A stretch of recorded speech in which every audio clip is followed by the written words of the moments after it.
Welcome.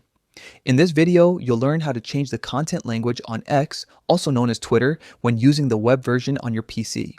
The platform recently updated its interface and the steps are now slightly different.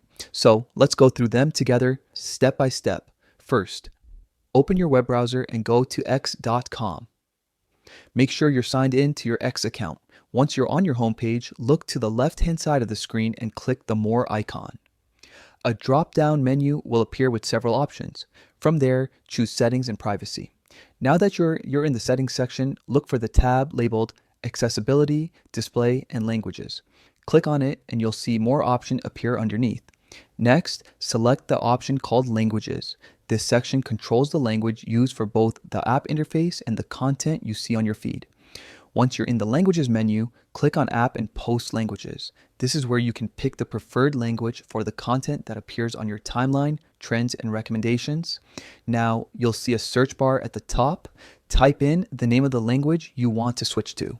For example, if you'd like to browse content in Spanish, start typing Spanish and the option will appear in the list. Click on the language once it appears to select it. After selecting your new language, click Next at the bottom of the screen. The page will refresh and your content language settings will be updated instantly. From now on, your feed will display tweets, posts, and recommendations that better match your chosen language. And that's it. You've successfully changed your content language on XWeb. This is a quick and easy way to customize your experience and discover posts in the language you prefer. Don't forget to explore other customization options under the same settings section to personalize your feed even more. Thanks for watching.